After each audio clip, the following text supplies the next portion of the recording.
Hello guys, hello. This is for Taurus. Taurus, welcome dito sa aking channel, Kapalaran 888. Welcome.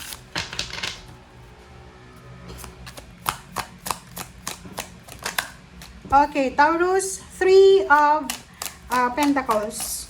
So nakikita ko dito, maybe may Taurus na naghahanap ng trabaho.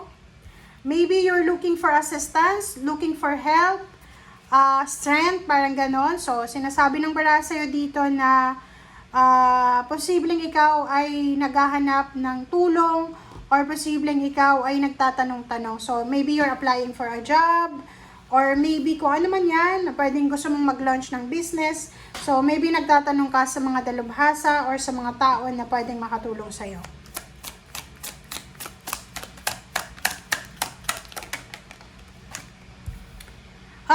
Sa usaping love life, going stronger yung love life mo. So, meron ditong Taurus na posibleng you are preparing for a wedding or for engagement or anything na related sa love. Or maybe gusto mong magpatayo ng bahay. Yun. So, yun. It's a confirmation.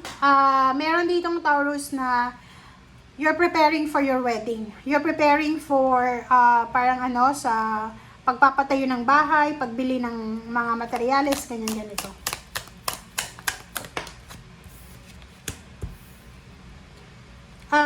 Meron din ditong Taurus na posibleng nag-a-apply ka ng trabaho papuntang ibang bansa. Pwedeng nag-a-apply ka ng trabaho papuntang ibang lugar.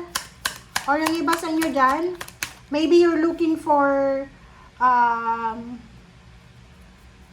place na pwede mong lipatan. Parang gano'n. Wow. So, nakikita natin dito na medyo naguguluhan ka. Medyo undecided ka eh. 'Di ba? Like, kung makikita mo dyan, meron dito na iba na Taurus na naguguluhan ka sa kung ano yung gusto mong gawin.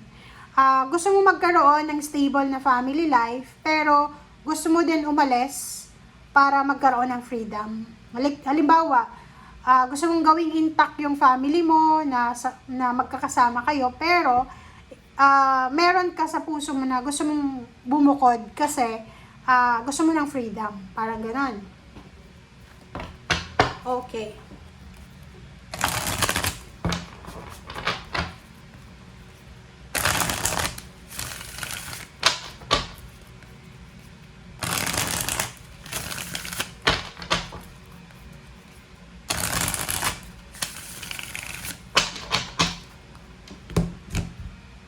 Okay, Taurus.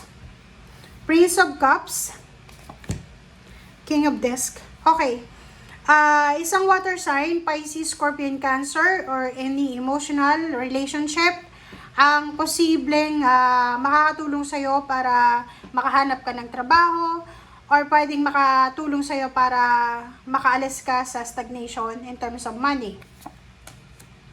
So, sinasabi ng bara sa'yo dito na kung babae ka na Taurus, if you're a woman, girl, sinasabi ng bara sa'yo dito na mayroong mag-o-offer sa'yo ng trabaho, or maybe may mag-o-offer sa'yo ng love life, and yung taong ito na mag-o-offer ng love life sa'yo ay siya yung magiging katuparan ng financial wish mo. So, ibig sabihin, pwede ibang lahi siya or Pinoy siya, na stable yung jobs niya or meron siyang mga properties. Parang ganun.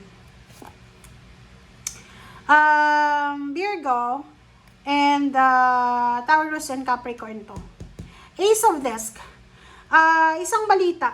Isang napakaganda, exciting na balita ang matatanggap nyo, Virgo, Capricorn, and Taurus, ikaw Taurus, na pwedeng pagkakataan ng pera. So, there's several investment, several job offers, several financial adventure and journey ang posibleng darating sa inyo.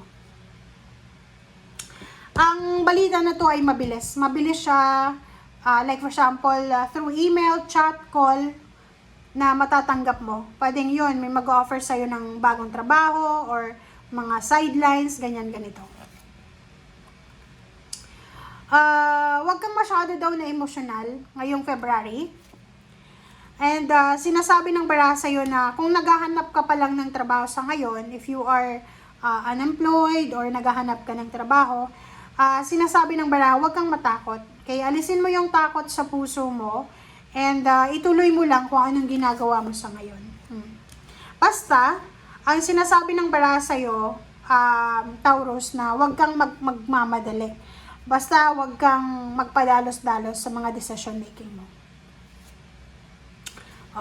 Nakikita ko sa'yo dito, medyo nakakaramdam ka ng pagod. Pwedeng pagod ka na sa pagtatrabaho, sa pag-a-apply ng trabaho, or ano man to na ginagawa mo na nakakapagod. Sabi ng bara sa'yo dito, okay lang, mapagod, magpahinga, take a rest, and pag okay na, balik ulit. Diba? Ang dami mong obligations eh. Marami kang obligations ngayong February na to. Maybe you are married or you're in a relationship sa isang materialistic na tao. Lalo kung lalaki ka na Taurus, pwedeng yung napangasawa mo, girlfriend mo, or asawa mo, ka-live-in mo, nagde-demand siya ng bulaklak, ng magandang Valentine's, Valentine's party, or celebrations. Talagang mahihirapan ka. So, nakikita ko sa'yo dito, na kailangan mong maging strong. Maging strong ka, maging courageous ka. Lahat ng pinagdadaanan mo sa ngayon, matatapos din yan. Etong pagod na to, na nararamdaman mo, pahinga ang kailangan dito. Etong obligations na to, na hinahawakan mo sa ngayon, ang kailangan dito is ibaba mo ang ibang obligations na hindi mo na kaya. Okay, King of Cups, Ten of Swords, and Six of Discs. Okay, so dito naman sa King of Cups, sinasabi ng bara sa'yo dito na isang water sign, Pisces, Scorpio, and Cancer, isang air signs, Gemini, Libra, and Aquarius, ang posibleng makakatulong sa'yo. Like, for example, kung may kakilala ka na water sign, Pisces, Scorpio, and Cancer, sila yung pwede mong lapitan, lalo na kung ang problema mo is sa lapi or pera. There's a recovery. Pwedeng meron kang problema, emotional, away, gulo sa water sign, family members, or kung kanino man. But, kailangan mong alisin yung pride mo. Kasi sila yung talagang makakatulong sa'yo. Aside from other zodiac signs, air signs, Gemini, Libra, and Aquarius, especially Libra. Okay? Libra, Pisces, sila yung mga tao na makakatulong sa'yo para makaalis ka sa kung ano man na stagnation, financial na pinagdadaanan mo.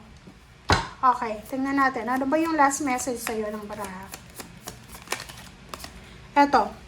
Synchronicity. Everything happens for a reason daw. Okay, Taurus? Lahat ng prayers mo, tanong mo sa buhay mo ay sasagutin yan ng universe by synchronistic event. So, notice them in order to increase their flow. So, kailangan mong maging bukas ang isip at puso mo sa kung anong nangyayari sa ngayon. Okay? Thank you guys. Bye!